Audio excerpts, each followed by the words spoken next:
If you were to print a copy of your document and ask a friend to proofread it, they'd probably mark the errors in red pen and write any suggestions they had in the margins. Wouldn't it be easier if you could do that electronically? In Word, you can, using two features called Track Changes and Comments. I'm going to turn on Track Changes right now so I can show you what I mean. To do this, go to the Review tab, then click the Track Changes command. Now, any changes I make to the document will appear as a markup, which is Word's answer to the traditional red pen. For example, when I delete text, it doesn't go away. It just gets crossed out. When I add more text, it gets underlined. This lets the owner of the document see what changes I've made before making them part of the final draft. You can also add comments in the margins by selecting the text you want to comment on, then clicking the New Comment command. In this example, it would be best to address the letter directly to the hiring authority, so that's what I'm going to suggest. When you're done, press the Escape key or click anywhere outside of the comment box to close it. So how does it work if you're on the other end of the document? Well, as the original author, it's up to you to accept the changes to make them permanent or reject them if you disagree. Take this change here. Just select it with your cursor, then go to Accept to keep it, or Reject to go back to the original text. You can even open the menus underneath the commands and accept or reject all the changes in the document at once. I'm going to accept just this one change. To remove any comments, start by selecting the comment box, then go to the Delete command.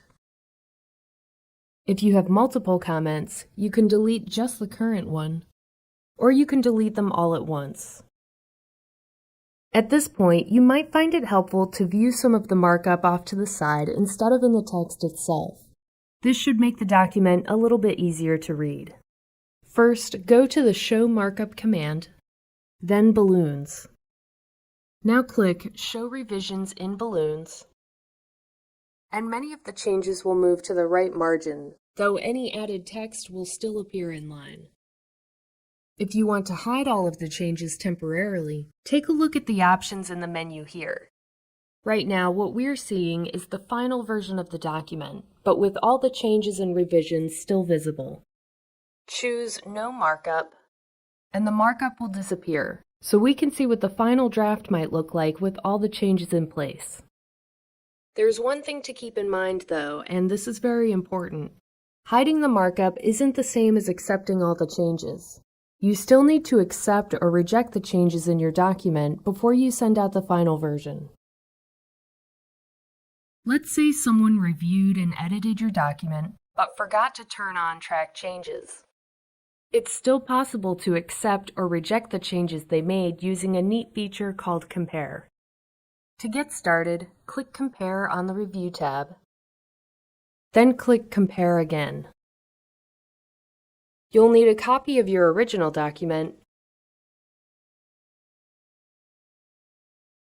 and also of the revised version.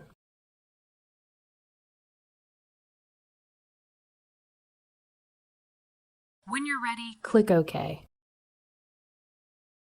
At this point, Word will compare the two documents and come up with a list of changes that were made between them. Over here is my original document, the version that someone else revised, and in the middle is the combined version with full markup, as if the Track Changes feature was turned on all along. Word was able to put this together based on the comparison of the two documents. Now you can accept or reject the changes just like I showed you before.